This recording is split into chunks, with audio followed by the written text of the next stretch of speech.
마음으로 자신에게 믿음의 고백하겠습니다. 말씀 듣는 이 시간 나는 가장 설렙니다. 여러분들 이 시간 여러분들의 마음이 하나님 앞에서 가장 설레고 가장 기다려지고 가장 마음이 행복한 예배 말씀의 시간 되길 소원합니다. 여러분 오늘 제목처럼 내 마음이 조금 식어버렸거나 아니면 내 마음이 조금 이전과 비해서 조금 달라졌다. 그걸 보고 사실 권태기라고 하죠.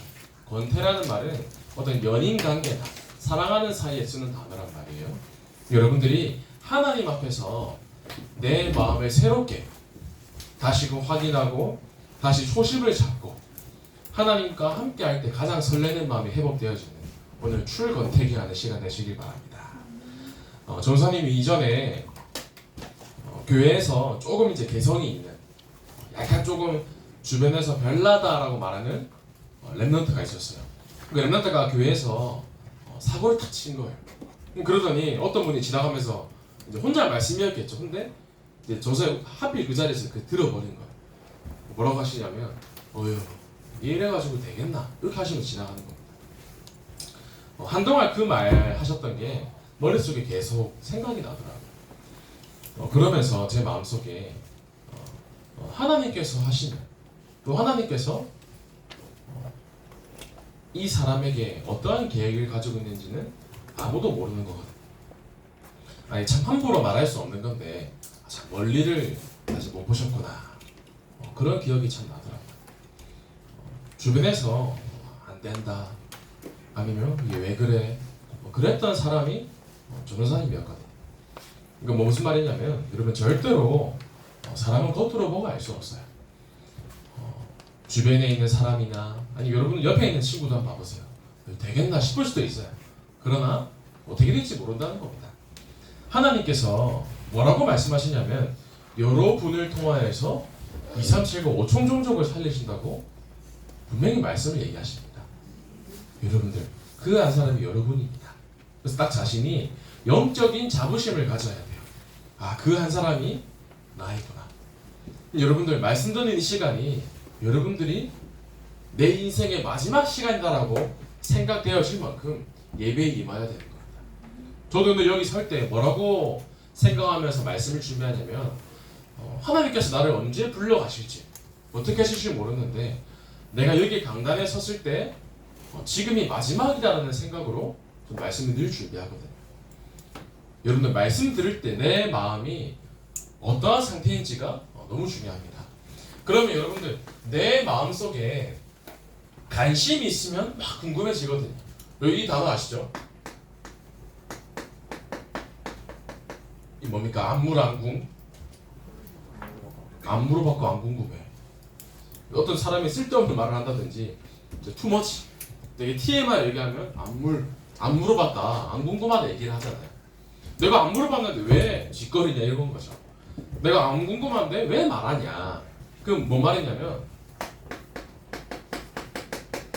사실은 관심이거든요. 내가 관심 있는 사람이 있으면 그 사람의 일거수일투족이 궁금해져요. 뭘 먹고 있을까? 지금은 뭘 하고 있을까? 안 물어봤는데도 너무너무 궁금한 거예요. 또 나에게 관심 있는 사람이 있으면 내 거를 막 말하고 싶어요. 왜? 관심이 있으니까. 말씀에서 이런저런 나랑 관계없는 거야.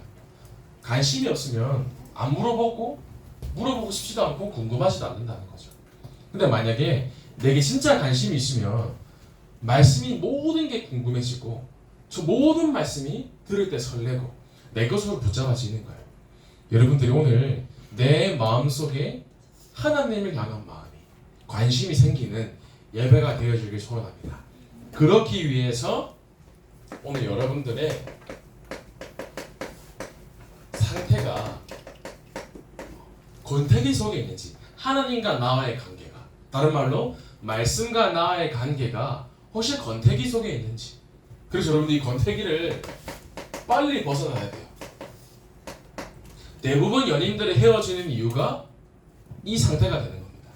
그 사람이 뭘 먹었는지 그 사람이 지금 뭘 하고 있는지 안 궁금하다는 거죠. 그래서 대부분 연인들이 헤어지기 전에 서로가 다툴 때 이런 얘기를 해요.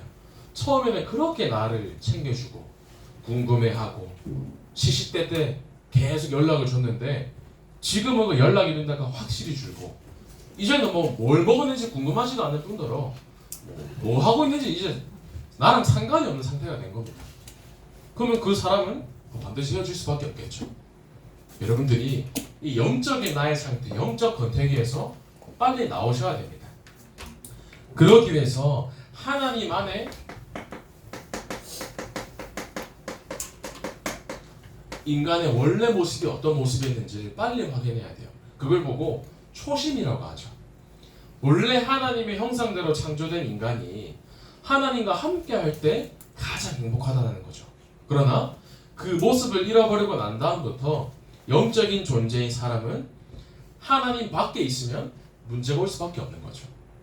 여러분들, 하나님 안에 없으면 둘 중에 하나입니다. 내가 지금 하나님 안 속에 있는지 하나님 밖에 있는지. 일주일을 살아왔을 거예요. 월화수목금토 한 주간 살았을 때 나는 하나님과 얼마나 소통이 되어졌고 혹 나는 하나님과 영적으로 단절되어지지 않았는가. 하나님 밖에 있으면 세상 근심할 수밖에 없어요. 공부에 대한 근심, 의식주에 대한 근심. 왜? 상태가 하나님 안에 있으면 염려하지 않아도 되는데 내가 하나님 밖에 있으니까 모든 게 근심으로 다가오는 겁니다. 다큐멘터리 제목이 내가 신천지를 선택한 이유라는 제목이 있더라고요. 그래서 유심히 깊게 그걸 봤어요. 보는데 여기 나오는 한 사람이 얘기하는 게 자기는 모태신앙이었고 교회에 인직을 받았던 장로였다는 거죠. 그러나 교회를 오래 다녔지만 한 번도 하나님의 말씀이 진짜 내 마음속에 깨달아지지 않고 답답했었다. 하나님이 진짜 계시다는 것을 알려주는 것이 신천지밖에 없음을 내가 이번에 깨달았다. 그래서 내가 신천지를 선택할 수밖에 없었다라고 얘기를 하더라고요. 누구의 잘못도 아니라 사실은 하나님께서는 우리에게 정확한 답을 주셨는데 내가 가진 그 답이 사실은 내게 아니라는 거죠. 내가 머리로만 알고 있는 내 가슴 속에는 전달되어지지 않고 그 사람들이 교회를 오래 다녔지만 답이 없다는 거죠. 여러분들, 하나님 밖에 없으면 그 무엇도 답이 되지 않습니다. 그러나 하나님 안에 있으면 세상 근심, 세상 염려, 세상 불신앙이 내 것이 아니라는 건 확신이 들게 돼요. 그래서 뭐라고 말씀하셨냐면 하나님께 참된 위로를 받아라. 사람을 통해서 무언가 방법을 통해서 내 노력을 통해서 그것이 아니라 하나님을 통해서 참된 위로를 받고 기쁨을 얻어라. 이렇게 말씀을 주셨습니다. 여러분, 다른 곳에서 나에게 참된 행복과 기쁨을 찾지 마시고 하나님 안에서 참된 기쁨을 찾으시기 바랍니다. 그러면 그 사람은 하나님 앞에 내 모든 것을 엎드리고 하나님 앞에 내 모든 것을 내려놓게 되는 겁니다. 여러분들, 교회 앞에서 또 세상 앞에서 이 렘넌트에게는 하나님이 정말 보이는구나. 이 고백이 여러분들의 현장을 통해서 들려지기를 소원합니다. 주변의 친구들이나 가족이 여러분들을 봤을 때에도 내 아들이지만 친구지만 불구하고도 이 사람은 참 다르다. 내 아들이지만 내 딸이지만 참 이 렘넌트에게는 하나님이 보이는구나. 이 모습이 보여야 돼요. 하나님 앞에 서기 위해서는 내 모습이 너무 중요하겠죠. 장교를 준비하는 사람들을 이제 생도라고 하는데 저는 그런 시절이 있었어요. 그때 나라에서 어떤 걸 주냐면 한 달에 한 번씩 입금이 딱 돈이 들어와요. 돈이 들어오는데 입금 통장에 찍히는 그 내용이 뭐라고 적혀있냐면 품위유지비라는 돈이 들어옵니다. 제 통장에 보면 많이 돈이 들어오진 않아요. 한 15만 원 정도 매달 들어오는데 왜 품위유지비라는 게 들어오냐면 너의 이미지가 사실은 전체 군대의 이미지가 되고 장교의 이미지가 되고 그래서 그 품위유지비 항목에 보면 뭐 두발 정돈에 대한 것도 있고 뭐 세탁비, 구두 닦기 뭐 여러 가지가 있어요. 그럼 뭐 말이냐면 사실은 세상 사람들은 겉모습을 보거든요. 어떻게 그 사람과 대화를 안 해봤는데 내면을 보겠어요. 사실은 불신자들이 물론 여러분들의 안에 있는 하나님과 그리스도를 느낄 수도 있겠지만 처음 볼 때 여러분들의 겉모습을 보거든요. 그럼 그 말은 뭐 좋은 옷을 입고 뭐 그런 말이 아니라 내 평소의 영적인 상태가 겉으로 드러나게 되는 거예요. 노예였던 애굽이 보디발 장군 집의 총무가 됩니다. 그 보디발 장군은 지금으로 치면 장관에 해당되는데 성경에 보면 가정의 모든 경제를 총무로 맡길 정도. 본인의 경제를 노예에게 맡긴 거예요. 왜 그 보디발 장군 집에 노예 말고도 많은 가솔들과 많은 일하는 사람들이 있었을까요? 근데 왜 하필 노예였던 또 이방인이었던 히브리 민족이었던 왜 이 요셉에게 돈을 맡겼냐? 사실은 인정받았다는 거죠. 여러분들이 하나님 앞에서 특별히 교회 앞에서 세상 앞에서 진짜 인정받는 사람 되길 바랍니다. 여러분들 현장에서 참된 증인으로 쓰임 받길 바래요. 그러면 내 마음을 빨리 점검해야겠죠. 내 마음이 지금 하나님 앞에서 권태기 속에 있지 않은지. 그럼 여러분들이 내 과거의 것을 다 내려놓고 어제 어떻게 살았건 이때까지 어떻게 살았건 상관하지 마시고 어제보다 오늘 더 하나님 앞에 서면 되는 거예요. 여러분들 다른 것 말고 나 자신이 먼저 하나님 앞에 서야 됩니다. 내가 공부를 열심히 하고 중요할 수도 있겠지만 그 이전에 하나님 앞에서 여러분들이 바르게 서야 됩니다. 조사님이 이제 경기권에 그 본부 집회 때문에 이제 심부름을 하고 있어요. 그래서 이제 여러 가지 심부름을 하고 있는데 이제 전화번호가 거기 올라가 있거든요. 본부 사이트에. 그래서 이번 주 목요일, 금요일 새벽 캠프 인도를 했어요. 설교를 하는데 5시 새벽 5시 반부터 조선이 이제 휴대폰을 원래 설교할 때는 가방이나 가지고 올라오지 않는데 그날은 주머니에 넣고 올라갔단 말이에요. 딱 처음 섰을 때부터 진동이 계속 울리는 거예요. 전화가 열 몇 번이 울리는 겁니다. 그래서 설교를 하는데 그래서 저 오른쪽 주머니가 진동이 울리니까 너무 사실 신경 쓰이고 거슬렸단 말이에요. 도대체 어떤 전화길래 지금 새벽부터 이렇게 전화가 오는가. 그래서 이제 설교 끝나고 기도 끝나고 이제 전화기를 딱 보니까 전화가 18통이 와 있어요. 뭐 심각한 일인가 싶어서 이제 전화를 바로 걸었죠. 이제 설교를 끝나고 전화를 거는데 전화를 받자마자 이제 좀 나이가 있으신 분인데 화가 많이 나신 것 같아요. 그래서 전화를 왜 이렇게 안 받아요? 새벽 5시 반인데 전화를 왜 이렇게 안 받아요? 하시면서 죄송합니다. 제가 사실 이렇게 새벽에 설교를 하고 있어가지고 그러더니 갑자기 회비 얼마예요? 이렇게 물어보시더라고요. 회비 얼마인지 물어보실 수 있잖아요. 그래서 사실 사이트에 적혀 있는데 이렇게 얼마고 얼마입니다. 이렇게 말씀을 드렸죠. 이제 그러다가도 참 많이 갈급하셨구나. 너무 수련회에 참여하고 싶으셔서 이제 도와드렸단 말이에요. 그런데 이런저런 전화 사실 많이 와요. 한 주간에 전화가 뭐 100몇 통이 온 것 같아요. 전화 받고 이렇게 막 심부름 하는데 어떤 분에게 딱 전화 오는데 딱 전화하시자마자 너무 수고 많으세요. 너무 감사합니다 하시면서 저는 누구누구고 어디 교회 교역자인데 이런 부분 물어보시더라고요. 저도 봤는데 기분이 참 좋더라고요. 감사합니다 이렇게 하고 마무리를 하면서 제 마음속에 나는 하나님께 어떻게 말을 하고 있을까 생각이 들었어요. 하나님이 나의 말을 들을 때, 내 기도를 들으실 때 어떤 마음과 어떤 기분이실까 이런 생각이 들더라고요. 하나님이 나를 향한 이미지를 생각하셨을 때 신충이라는 사람은 진짜 감사가 넘치고 정말 내 마음을 알고 나의 마음을 헤아려주고 참 찬양과 감사의 고백이 넘치는 나는 그런 사람일까 자연스럽게 질문이 되더라고요. 혹 나는 혹시 하나님에게 다짜고짜 하나님 내 문제 탁 던지고 이걸 해결해 주세요. 나는 그런 사람일까? 저는 평소의 모습을 생각하게 되더라고요. 여러분들이 하나님과 함께 대화하는 게 참 중요합니다. 여러분들에게 다른 게 필요한 게 아니라 먼저 하나님과 참된 대화가 필요해요. 한 주간 동안에 내 문제가 생겼을 때만 하나님 나 너무 힘들어요 말하는 사람이 있고 늘 감사와 고백과 여러분들의 삶이 하나님과 늘 대화하는 게 습관이 되어야 됩니다. 그러기 위해서 빨리 나의 기준을 바꿔야 돼요. 이중잣대라는 말 아시죠? 쉽게 말해서 이중잣대라는 말은 기준이 두 개 다르다는 거예요. 나는 해도 되는데 너는 하면 안 돼. 이걸 보고 이중잣대라 하거든요. 뭐 다른 말로 내로남불이라는 말이 있죠. 나는 해도 되는데 너는 하면 안 돼. 사실은 그것은 기준이 잘못되어 있거든요. 다른 말로 모든 것의 기준이 나 중심으로 되어 있는 겁니다.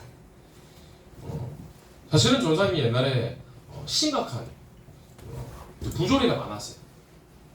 그 생도 시절 때 지금도 많이 생각이 납니다. 근데 그 모든 부조리가 이거였어요.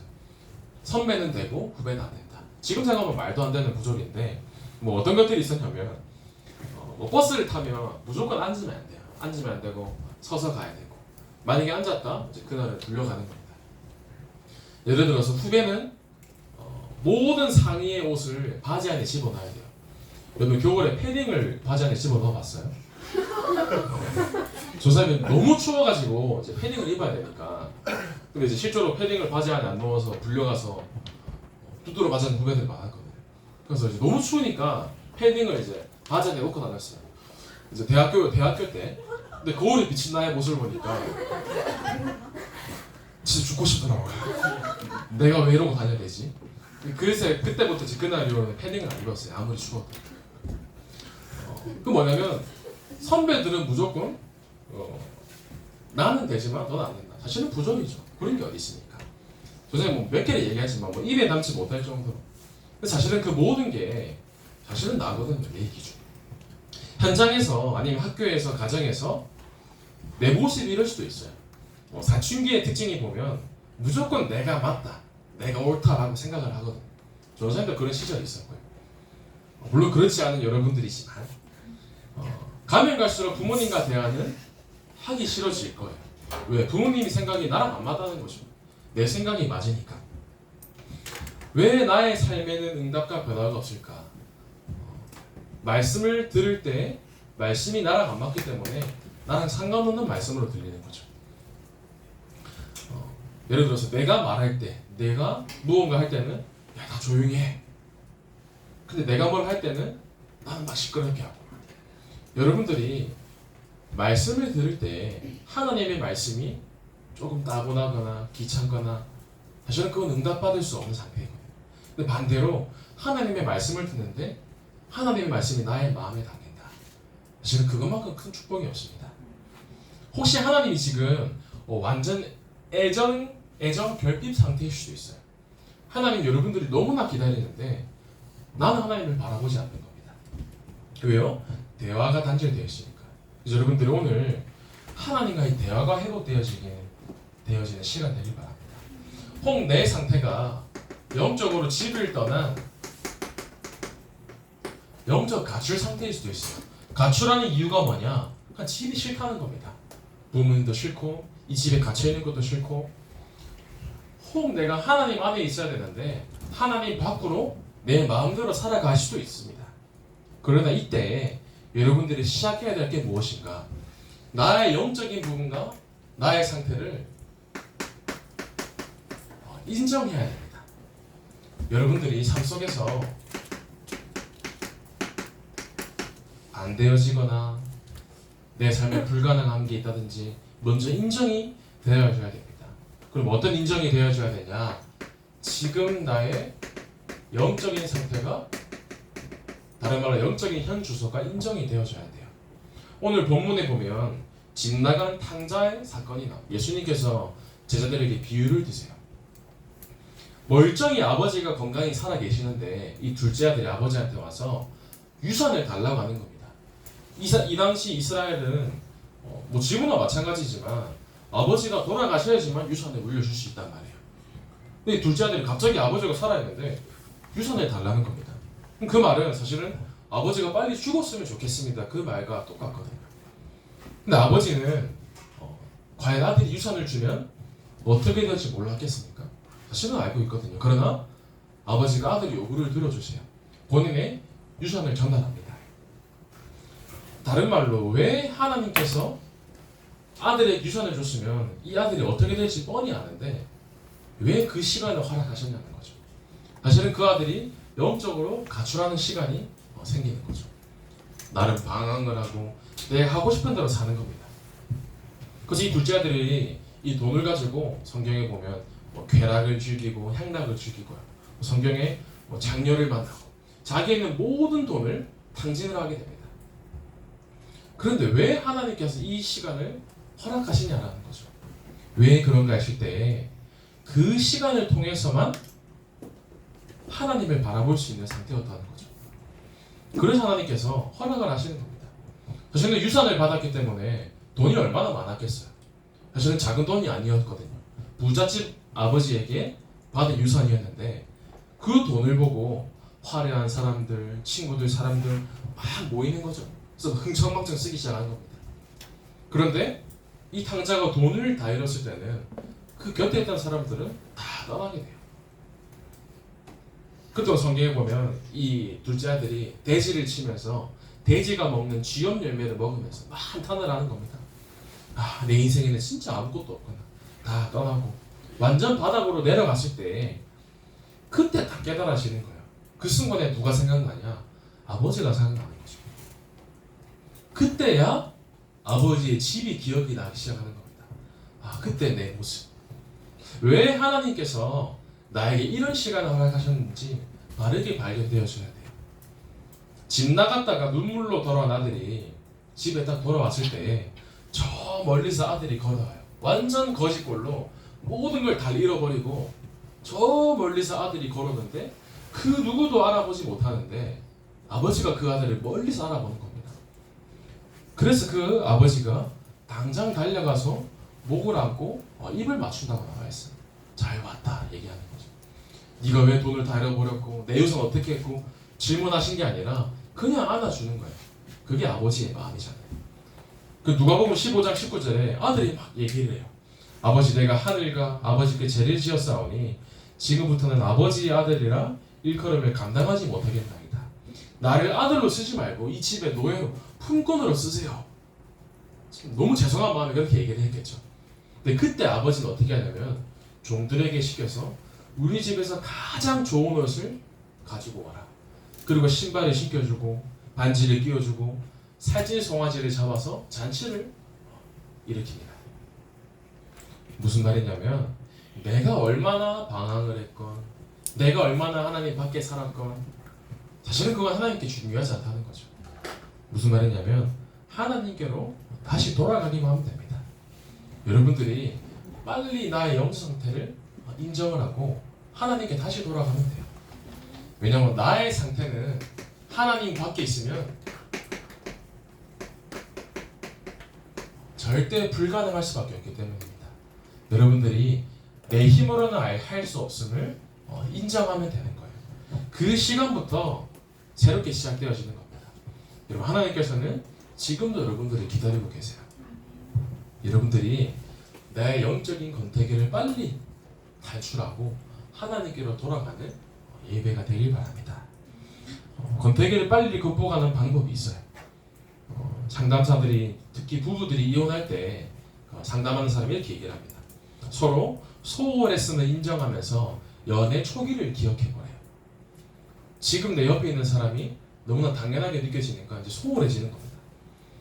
무엇을 인정해야 되냐면 하나님과 멀어진 나의 관계를 인정하면 돼요. 아, 내가 다시 하나님께로. 한동안 전사님 예전에 저의 영적 상태가 어땠냐면 말씀을 들을 때 베드로가 예수님을 3번이나 부인하잖아요. 근데 베드로가 그 전에는 얘기를 너는 절대 그러지 않는다고. 그러나 당장 예수님께서 십자가에 못 박히셨을 때 베드로가 예수님 바로 앞에서 면전 앞에서 막 저주를 퍼붓습니다. 심한 욕을 했겠죠. 그때 베드로의 상태가 전사님 그때 말씀을 들을 때는 베드로가 예수님의 수제자라고 했던 그 베드로가 왜 예수님 앞에서 욕을 했을까? 전사님 그런 영적 상태였어요. 근데 어느 날 말씀을 듣는데 그 베드로의 모습이 나의 모습이더라고요. 하나님 앞에서 나의 모습이 인정되어지는 겁니다. 이전에는 저는 왜 저래? 저러면 안 되지. 그랬던 나의 상태가 저 상태가 나의 상태였구나 인정되기 시작하는 겁니다. 여러분들 내 모습이 발견되어질 때 첫째로 오는 응답이 내가 먼저 치유되고 내가 살아나기 시작합니다. 베드로가 앞에서는 주는 그리스도시요 모든 문제라고 해결하지만 당장 내 삶의 변화가 중요하고 당장 내 삶의 문제 해결이 중요하고요. 그리스도가 수단이 되기 시작하는 거죠. 여러분들이 문제 해결을 위한 그리스도가 아니라 내 삶의 주인 되신 그리스도로 인정되어질 때 하나님께서 새롭게 시작할 줄 믿습니다. 그래서 여러분들이 현장에서 오늘부터 새롭게 도전하시길 바랍니다. 하나님 앞에서 세상 앞에서 멋있게 도전하는 거죠. 어디에 도전하냐면 여러분들이 내 삶의 위기에 도전해 보세요. 내 삶의 학교의 가정에 위기가 있을 수도 있습니다. 그러나 그 위기가 곧 하나님이 예배하신 기회로 발견되어지면 돼요. 영적인 위기도 괜찮고요. 경제적인 위기도 괜찮고요. 내 학업의 위기도 괜찮고요. 결국 어디로 결론해야 되냐면 내가 다시 빠르게 하나님께 돌아가야 될 응답의 시간표구나. 여러분 위기에 도전하시길 바랍니다. 해외에 한 번만 나갔다 오면 감사가 생겨요. 저기 조상이 옛날에 카렌이라는 곳에 가봤단 말이에요. 카렌족들이 사는 곳에. 가면 전기도 안 들어와요. 물도 없기 때문에 비가 오는 물을 받아서 샤워를 했어요. 하면서 카렌 갔다가 집에 돌아오니까 너무너무 감사한 거예요. 한국이 이렇게 살기 좋고 내가 그냥 썼던 물이 전기가 너무너무 감사하게 참 육신의 것도 그렇게 감사가 되어지는데 여러분들이 현장 속에서 참된 감사가 고백되어지면 됩니다. 그러면 이 문제, 사건, 위기, 갈등이 나에게 응답으로 보여지기 시작해요. 한 랩런트 학교에서 선생님이 같이 예배 드리자고 했는데 선생님께서 연락을 안 주시기 시작해요. 왜 그런가 했을 때 그 기존교회 다니던 선생님이었는데 이 랩런트가 예배를 잘 드리는 모습으로 보였겠죠. 그래서 함께 예배 드리자 했는데 사실 우리 다락방이 어떤 것인지 어떤 단체인 줄 알고 아마 연락을 안 주신 것 같아요. 그래서 저는 랩런트에게 이런 말을 했어요. 이 그 위기, 문제, 사건 속에 하나님의 계획이 있다. 물론 그 랩런트의 모습을 보고 선생님이 같이 예배 드리자 사실은 인정받은 거잖아요. 그러나 이런저런 다락방에 대한 부분이라든지 지금 하나님께서 뭘 원하시냐면 너의 마음속에 하늘가지라는 음성이다. 사실은 예수님도 이런 소리 들었거든요. 예수님도 공생의 사역을 시작하셨을 때 나이가 30살이셨어요. 3년 동안 공생의 사역을 하셨는데 쉽게 말하면 조선 지금 30살이거든요. 조선이 같은 사람이 나와서 나를 믿지 않고는 아버지께로 올 자가 없느니라. 사람들이 봤을 때에는 사실은 미친 사람처럼 보였을 거예요. 갑자기 뜬금없이 목수의 아들이었기 때문에 나 너의 아버지 누군지 알아. 너무나 너의 엄마 아빠 너무 잘 알고 한낱 목수의 아들에 불과했던 너가 갑자기 내가 메시아다? 사실은 사람들은 인정하지 않는 거죠. 이단이라고 손가락질하는 겁니다. 그런데 괜찮습니다. 하나님께서는 여러분 한 사람을 증인으로 쓰시길 원하십니다. 증인이 되기 위해서라면 문제나 사건이 필요해요. 왜? 그 속에서 증거가 나오거든요. 홍해를 건너봐야지 증거를 말할 수가 있잖아요. 그러니까 건너는 걸 본 사람이 있고 직접 건너는 사람은 말이 다른 거죠. 세상 사람들이랑 하는 똑같은 열심, 노력, 최선이 아니라 또 세상이 말하는 성적, 세상이 말하는 응답, 세상이 말하는 행복을 증거를 가지고 말하는 것이 아니라 진짜 예수가 그리스도시며 내 삶의 모든 문제 해결자이시다라고 말하는 증인 되시길 바랍니다. 그래서 여러분 오늘부터 새롭게 도전하시길 바라요. 그러면 도전이 내일도 아니라 오늘부터 새롭게 시작하면 됩니다. 오늘부터 여러분들이 새롭게 시작하면 돼요. 어디에 새롭게 시작하냐? 늘 듣는 말씀인데 아닙니다. 여러분 말씀이 곧 하나님이십니다. 여러분 말씀 들을 때 말씀에서 한 단어 한 문장을 마음속에 담아보세요. 오늘 예배 드릴 때 나중에 선생님과 포럼 하시잖아요. 그럼 포럼 하시면 칠판 보고 포럼을 준비하지 마시고 지금 마음속에 한 단어를 담아보세요. 지금 마음속에 깨달음을 한 문장으로 담아보세요. 아, 하나님 말씀을 통해서 내 마음에 이런 말씀이, 그걸 가지고 포럼하는 겁니다. 여기서 그냥 제일 좋은 단어, 기억나는 단어를 얘기하는 게 아니라 실제로 나의 환경과 삶 속에서 하나님의 음성을 포럼하는 겁니다. 그 말씀을 가지고 여러분들이 기도에 도전하는 겁니다. 하루에 많이도 아니라 하루에 한 번만 기도가 되어지면 돼요. 그 한 번이 두 번이 되고, 여러분들 먼저 한 번에 도전하시기 바랍니다. 내가 기도할 때 하늘의 문이 열리고 막혔던 문이 열리고, 하나님께서는 여러분 한 사람이 기도할 때 모든 관심을 초집중하실 줄 믿습니다. 그래서 여러분들 말씀 붙잡고 진짜 기도에 도전하세요. 그러면서 결국 전도입니다. 전도가 무엇이냐? 지금 내가 해야 할 전도가 무엇이냐? 여러분들이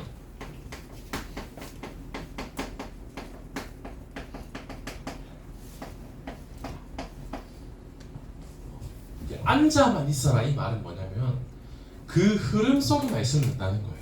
지금 이 예배의 자리, 말씀의 자리, 혹은 교회의 흐름의 훈련의 자리, 여러분들이 그 훈련과 교회의 흐름 속에만 앉아만 있어도 그게 여러분들이 할 수 있는 전도의 축복이라는 겁니다.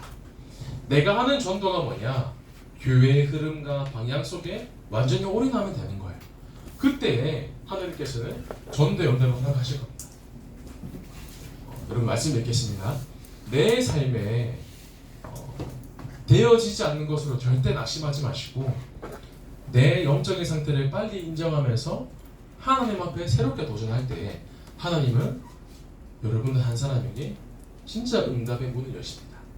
그 응답을 실제로 한 주간 현장에서 체험하고 누리며 증인으로서는 우리 모든 중고등원이 되기를 소원합니다.